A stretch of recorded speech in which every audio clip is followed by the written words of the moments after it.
નીલકંઠના ભૂલકાઓનું હું અશોક દવે આજના વિડીયો લેક્ચરમાં તમારું સ્વાગત કરું છું. મારા જય સિયારામ.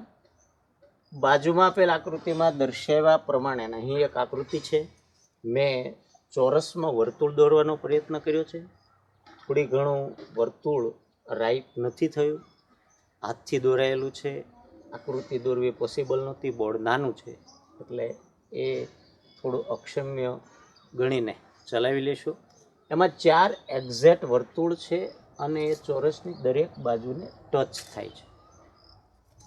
ચોરસની બાજુનું માપ 14 સેન્ટીમીટર આપેલું છે એટલે 4 બાજુ નું માપ 14 સેન્ટીમીટર આપણી પાસે તૈયાર છે, કારણ કે ચોરસ છે. 14 સેન્ટીમીટર બાજુવાળા ચોરસ એબીસીડીમાં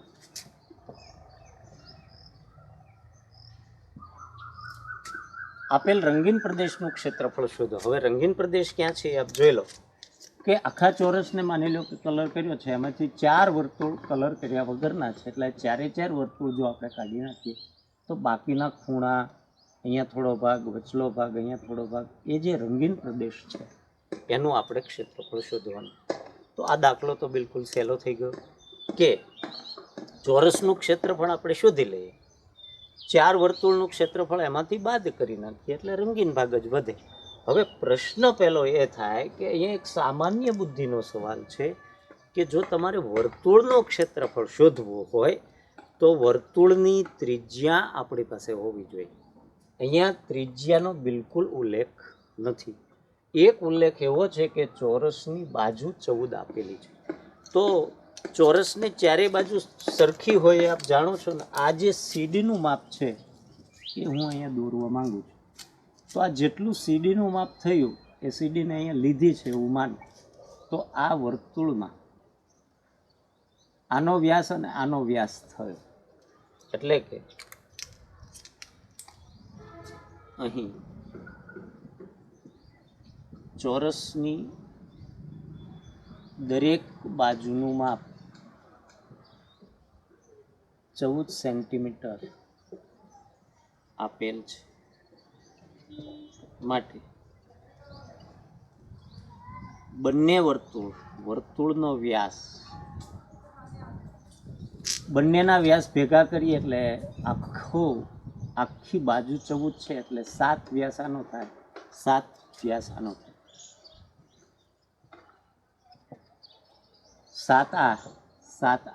7 દુ 14 પૂરા થઈ ગયા. એટલે એમાંથી આપણે ત્રિજ્યા કાઢવાની હતી, આ આપણે બુદ્ધિ વાપરવાની હતી. હવે વર્તુળની ત્રિજ્યા વ્યાસ ભાગ્યા 2 એટલે 7/2 સેન્ટીમીટર મળે. આવા કેટલા વર્તુળ છે આપણી પાસે? તો કે 4 વર્તુળ છે. તો 4 વર્તુળનું ક્ષેત્રફળ 4 ગુણ્યા πr² એટલે 4 ગુણ્યા પાઈની કિંમત 22/7 જ લઈશું, કારણ કે 7/2 આપણને મળેલા છે. એટલે 22/7 ગુણ્યા 7/2 ગુણ્યા 7/2, જેમાં 7 ગયા, 2 દુ 4 સાથે ગયા, 22 × 154 સેન્ટીમીટર સ્ક્વેર. 4 વર્તુળનું આપણને ક્ષેત્રફળ મળી ગયું 154 સેન્ટીમીટર સ્ક્વેર. હવે આ 4 વર્તુળ આપણે ચોરસમાંથી બાદ કરી નાખવાના છે એટલે આપણે શેનું ક્ષેત્રફળ ગોતવું પડશે? ચોરસનું ક્ષેત્રફળ. અને ચોરસનું ક્ષેત્રફળ તો આપ સારી રીતે જાણો છો કે ચોરસ એબીસીડી નું ક્ષેત્રફળ બરાબર બાજુનો વર્ગ L². આપણને બાજુ એણે આપી છે 14, તો 14નો વર્ગ શું થાય એ આપ જાણો છો? હું તો ભૂલી ગયો, અથવા તો હું કોન્ફિડન્સ વધારવા માટે હું ગુણાકાર કરી લઉં. ચોકે 16, વધી 1 4 4 5, 196 સેન્ટીમીટર સ્ક્વેર. રંગીન ભાગનું ક્ષેત્રફળ વર્તુળમાં ચોરસ નથી, ચોરસમાં વર્તુળ છે. એક ચોરસની અંદર 4 સરખા વર્તુળ છે, એટલે ચોરસનું ક્ષેત્રફળ માઇનસ 4 વર્તુળનું ક્ષેત્રફળ.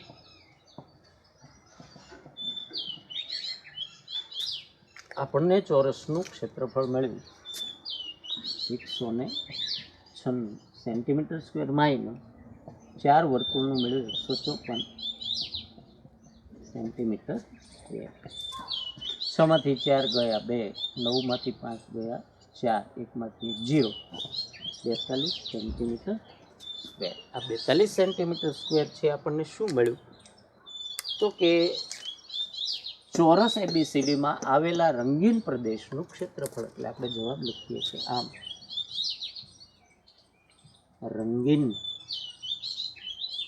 પ્રદેશનું ક્ષેત્રફળ 42 સેન્ટીમીટર સ્ક્વેર મળે છે. અને મારી સહી બરાબર ને વિદ્યાર્થી મિત્રો? સહી જોઈને મારી. અને આ 42ને આપણે હાઇલાઇટ કરી નાખીએ તો આ 2 માર્ક્સના બહુ આનંદ આવે એવા દાખલા હોય છે, જેમાં કાંઈ બહુ મોટું નથી, પણ ફક્ત આપણે આમાંથી ત્રિજ્યા કેવી રીતે શોધાય એ મેઇન પોઈન્ટ હતો. જો ત્રિજ્યાની મળી ગઈ એટલે દાખલો આખા 2 માર્ક રોકડા તમારી પાસે આવી ગયા. આવું સામાન્ય નોલેજના સહેલા દાખલાઓ છે વર્તુળ સંબંધિત ક્ષેત્રફળમાં. એ તો આપણા ગુણાકારના ઠેકાણા નથી, આપણા સરવાળાના ઠેકાણા નથી, આપણા પાળા એટલે કે ઘડિયાના ઠેકાણા નથી.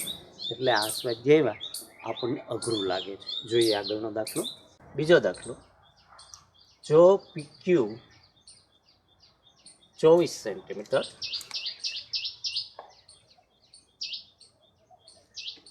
PR 7 સેન્ટીમીટર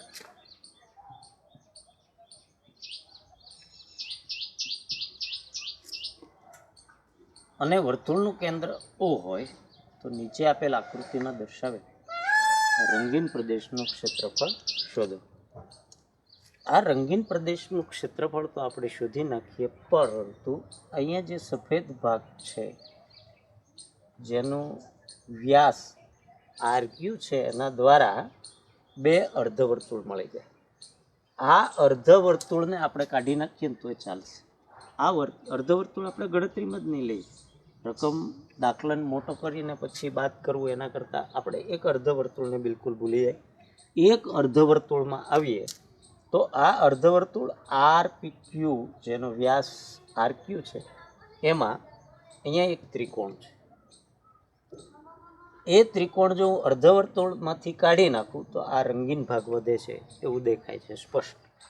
એટલે અહીંયા મારે આ RQનું માપ જે નથી આપેલું, આ માપ 24 આપેલું છે, આ માપ 7 આપેલું છે, આ માપ મારે શોધવાનું.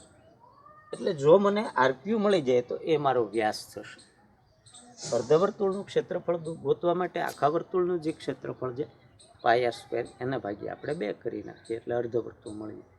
મતલબમાં મારે ત્રિજ્યા જોઈએ, વ્યાસ મને આરામથી મળી જાય એમ છે. શું કામ? તો એ આપણે શરૂ કરીએ. અહીં હું લખું કે અહીં O કેન્દ્રિત વર્તુળમાં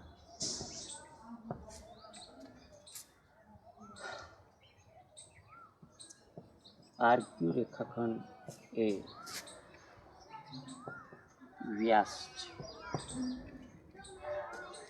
O કેન્દ્રિત વર્તુળમાં RQ વ્યાસ છે. અને હજી એક બીજી શરત આપણી પાસે છે, જે શરત હું અહીંયા ઉપરથી લખવાનું શરૂ કરું કારણ કે આકૃતિ અમારી જગ્યા રોકી લીધી. તો અહીંયા ઉપર હું લખું કે જૂની શરત છે આપણી નાના ધોરણની કે અર્ધવર્તુળમાં અંતર્ગત ખૂણો કાટખૂણો હોય છે. અર્ધવર્તુળમાં અંતર્ગત ખૂણો કાટખૂણો હોય છે. આ અંતર્ગત ખૂણો થયો બંને બાજુને જોડવાથી RP અને QP માટે ખૂણો આર પી ક્યુ બરાબર 90 થશે. કોઈ ત્રિકોણમાં એક ખૂણો 90 આવી ગયો એટલે કયો ત્રિકોણ તૈયાર થઈ ગયો? કાટકોણ ત્રિકોણ. તો કાટકોણ ત્રિકોણ આર પી ક્યુ માં પાયથાગોરસનો સિદ્ધાંત આપણે લગાવી શકશું. તો કાટકોણ ત્રિકોણ આર પી ક્યુ માં પાયથાગોરસ ના પ્રમેય મુજબ કર્ણકોણ મળશે, જે વર્તુળનો વ્યાસ છે. કાટખૂણો અહીંયા છે, સામેની બાજુ કર્ણ, એટલે આર ક્યુ એ આપણો કર્ણ છે. આર ક્યુ નો વર્ગ બરાબર આર પી નો વર્ગ, એટલે કે પી આર નો વર્ગ પી ક્યુ નો વર્ગ, જેમાં આર ક્યુ જ મારે શોધવાના છે, જે આપણો વ્યાસ છે, અને આરપી આપ્યા છે 7 અને પીક્યુ આપ્યા છે આપણને 24. માટે આરક્યુ નો વર્ગ બરાબર, એટલે કે ક્યુ આર નો વર્ગ બરાબર 7 નો વર્ગ 49, વત્તા ન ભૂલતો તો 24 નો વર્ગ 576. તો ક્યુ આર નો વર્ગ બરાબર આરક્યુ ને ક્યુઆર લખી શકે ગુણાકારના સંબંધમાં. ગુણાકારમાં ક્રમનું મહત્વ નથી, નકર એમ થાય કે અહીં સુધી આરક્યુ લખ્યું, હવે સાહેબે ખોટું લખ્યું, તો કોઈ પ્રશ્ન નથી. 9 6 15, 7 ને 8 ને 4 12, 5 ને 6 625. વર્ગ ઓલી સાઈડ જાય એટલે વર્ગમૂળ ને 625 નો વર્ગમૂળ નાના છોકરાની માને આવડતું. તો ક્યુઆર બરાબર વર્ગમૂળમાં 625. જો લોકડાઉનમાં ભૂલી ગયા તો તમારા ને મારા ભાગ્ય એટલે 25 સેન્ટીમીટર. તો વ્યાસ મને 25 સેન્ટીમીટર મળ્યો. હવે વર્તુળની ત્રિજ્યા બરાબર વ્યાસ ભાગ્યા 2 સેન્ટીમીટર ત્રિજ્યા મને મળી. હવે હું અર્ધ વર્તુળનું ક્ષેત્રફળ ગોતીને કાટકોણ ત્રિકોણનું ક્ષેત્રફળ બાદ કરવા માંગુ છું. તો પેલા અર્ધવર્તુળનું ક્ષેત્રફળ ગોતું કે કાટકોણ ત્રિકોણનું ક્ષેત્રફળ ગોતું? તો તમે તો કહેવાના જે કરવું એ કર્યા કરો ને, મને શું વાંધો છે. તો હું અહીંયા વર્તુળ નહીં પણ કાટકોણ ત્રિકોણનું પેલા ક્ષેત્રફળ શોધી નાખું. કાટકોણ ત્રિકોણ આરપીક્યુનું ક્ષેત્રફળ 1/2 પાયો ગુણ્યા વેધ. એમાં કાટખૂણો સમાવતી બંને બાજુ એક પાયો થાય અને એક વેધ થાય, એ આપ જાણો છો. એટલે કાટકોણ ત્રિકોણનું ક્ષેત્રફળ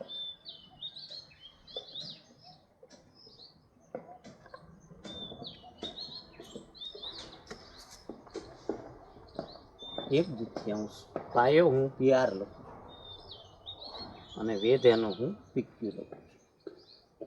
માટે બંને બાજુ આપણને રકમ જ આપેલી હતી 1/2 ગુણ્યા 7 ગુણ્યા 24, 12 × 2 = 84 સેન્ટીમીટર સ્ક્વેર મને કાટકોણ ત્રિકોણનું ક્ષેત્રફળ મળી ગયું. આનું ક્ષેત્રફળ મળી ગયું. હવે અર્ધવર્તુળનું ક્ષેત્રફળ મેળવી લો.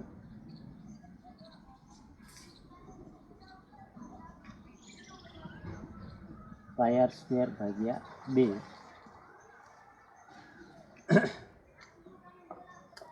25/2 ત્રિજ્યા છે, તો એ 22/7 લઉં છું. 25/2 ગુણ્યા 25/2 ગુણ્યા નીચેના 2 22/7 25/2 25/2 2 વખત નીચે 25 લખાઈ ગયા અને ગુણ્યા ઓલા 2 અર્ધવર્તુળના 11 દુ 22, એક બગડો ગયો. 7 દુ 14, 14 દુ 28, છેદમાં 28. 25 25 625 એ આપણને ખબર છે. એને ગુણ્યા 11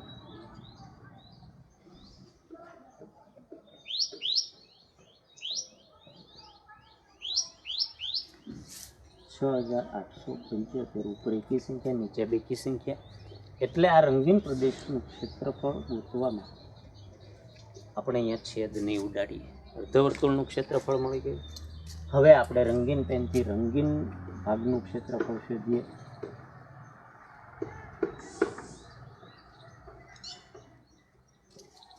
અર્ધવર્તુળનું ક્ષેત્રફળ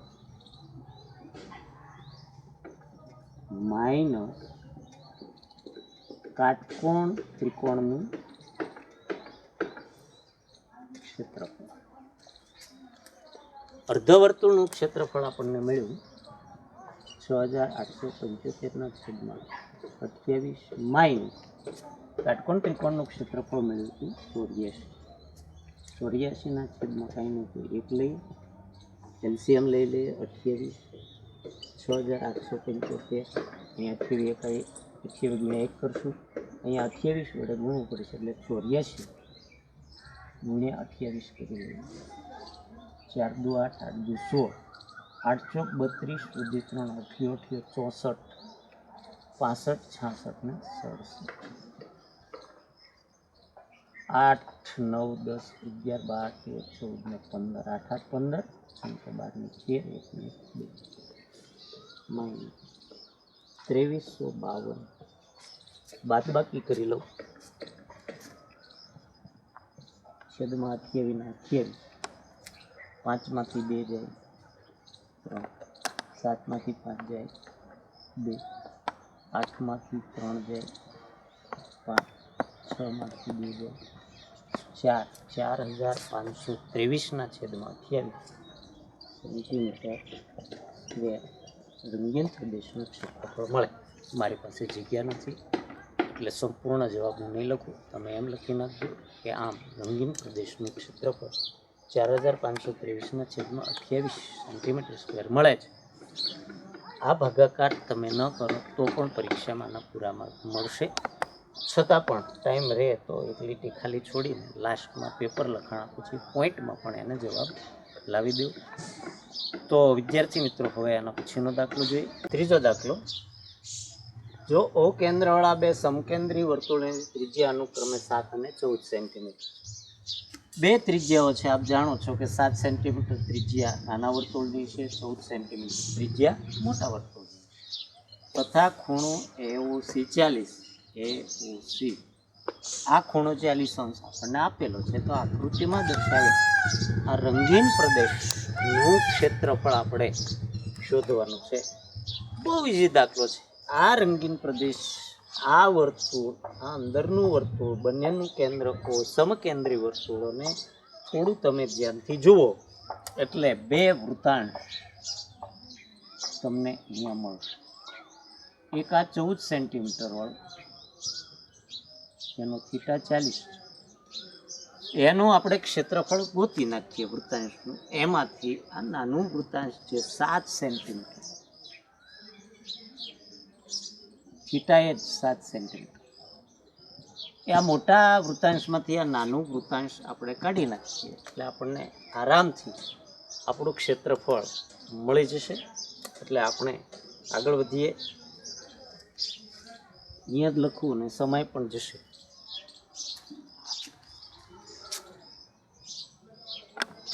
ચૌદ સેન્ટીમીટર ત્રિજ્યાવાળા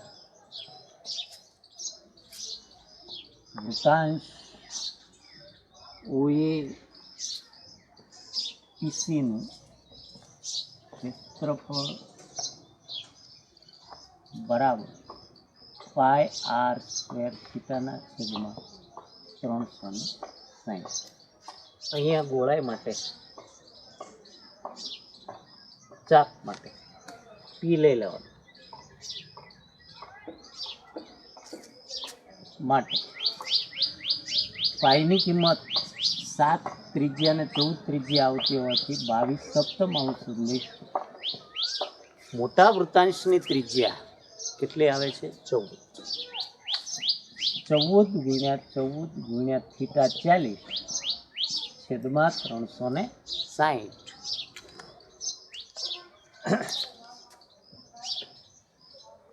એક કામ કરીએ આપણે, પાય જ રહેવાનું, કારણ કે બંને વૃત્તાંશમાં પાય તો આવશે ને પછી એવું લાસ્ટમાં એવું લાગે ને તો જવાબમાં આપણે પાયની કિંમત વાપરશું. 4 × 9 = 36, 14 નો વર્ગ, ચોકે ચોકે 16, 4 ને 5, 196 પાયના છેદમાં 9 સેન્ટીમીટર સ્ક્વેર. 7 સેમી ત્રિજ્યાવાળા, નામ નથી આપેલું એટલે નામ અહીંયા નથી લખતો. 7 સેમી ત્રિજ્યાવાળા વૃત્તાંશનું ક્ષેત્રફળ. અને આમે નામ મેં ક્યાં રખાય એટલે ચાલશે, આપણે નામ નહીં લખીએ. ત્રિજ્યા 7 × 7 × θ 40, બંનેનો થીટા સરખો, છેદમાં 360. આપ જાણો કે 4 × 9 = 36, 49 પાયના છેદમાં 9 સેન્ટીમીટર સ્ક્વેર એ 7 સેમી ત્રિજ્યાવાળા વૃત્તાંશનું ક્ષેત્રફળ મળ્યું. તો હવે રંગીન ભાગનું ક્ષેત્રફળ મોટા વૃત્તાંશનું ક્ષેત્રફળ માઇનસ નાના વૃત્તાંશનું ક્ષેત્રફળ બરાબર 196 પાય ના છેદમાં 9 માઇનસ 49 પાયના છેદમાં 9. આપ જોઈ શકો છો કે આરામથી આપણે બાદબાકી કરી શકશું. તો લસા 9, 196 પાય માઇનસ 49 પાય, અહીંયા તો પાયમાં પાય અને 196 માંથી 49 કાઢીએ એટલે 16 માંથી 9, 10, 11, 12, 13, 14, 15 ને 7, અહીંયા થઈ ગયા 8, 8 × 4 એટલે 4, 147 પાયના છેદમાં 9 સેન્ટીમીટર સ્ક્વેર આવે. પરંતુ પહેલાં સરવાળો કરી લઉં. 9 ને 7, 16 નો છોકરો વધી, 4 ને 5, 5 ને 4, 9. હવે પાયની કિંમત લખી નથી.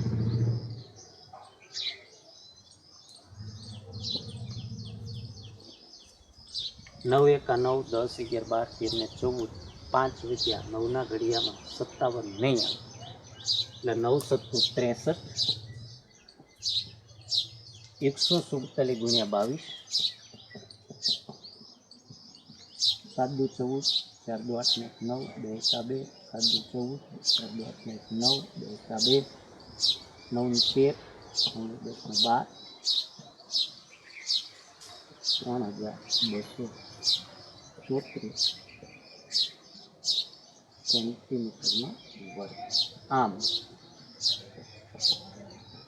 રંગીન પ્રદેશનું ક્ષેત્રફળ 3233 સેન્ટીમીટર સ્ક્વેર મળે. તો આ દાખલો એકદમ સરળ હતો. આ રીતે આપણે પીરિયડ, એના પછીના પીરિયડમાં આવી રીતે નિત્ય નવા દાખલાઓ લેતા રહીશું. આપ જોતા રહો. હા, નેચરલ વાતાવરણનું જે કાંઈ તમને ચીટીના અવાજ, મોરના અવાજ, કોઈ ટેપિંગ નથી કરેલું, આપણું એનું વાતાવરણ છે. સાંભળતા રહો, આનંદમાં રહો. અશોક દવેનો જય શ્રી. તમે તો નોટબુક બંધ કરીને બેસી ગયા, હું મારું ડસ્ટર ગોતી આવ્યું. મેં લખ્યું 3234/63 અને મને યાદ આવ્યું કે 7 થી 147 ઉડાડી શકાય છે. તો અતિ સંક્ષિપ્ત અપૂર્ણાંકમાં જવાબ આપવાનો હોય, ફેક નહીં. એટલે હવે આપણે અહીંયા થોડા સુધારા કરીએ. બરાબર? સુધારામાં એવું છે, ખોટું નથી. પાછા ગણતરી કે ખોટો આવ્યો ને, ખોટો નથી ભાઈ, ખોટો નથી. આપણે અતિ સંક્ષિપ્ત સ્વરૂપ મેળવીએ. ભલે આપણે પોઈન્ટમાં ન મેળવીએ, પણ છે ઉડે છે તો ઉડાડવા જ પડે, મારે કે તમારે. એટલે હવે આમાં આપણે આગળ વધીએ તો 7 વડે ઉડાડું. 7 દૂ 14, 7 × 7 21, 7 × 147 થાય છે. અને 21 થી 9 ને કંઈક સંબંધ છે. 3 તેરી 9 અને 7 તેરી 21. અને હવે આપ જાણો છો 22 સત્તા 154/3. હવે દોડશે સેન્ટીમીટર સ્ક્વેર. આમ રંગીન ભાગનું ક્ષેત્રફળ ઉપર મુજબ મળે. ભાઈ ઉપર મુજબ ન લખાય. આ તો મેં તમને ઉદાહરણ આપ્યું. ઘણા લખે ઉપરની આકૃતિમાં દર્શાવ્યા પ્રમાણે. ઉપરની આકૃતિ ન્યાય ક્યાં તમે આ દોરી છે તો ઉપરની આકૃતિ આવે, એટલે ન્યા આકૃતિમાં દર્શાવ્યા પ્રમાણે લખાય. ત્યાં ઉપરનો શબ્દ થોડોક આપણે કાઢી નાખાય. એટલે તમારે તો અહીંયા જવાબ પૂરો જ લખવાનો છે. બાકી એ શબ્દોના જઈશ.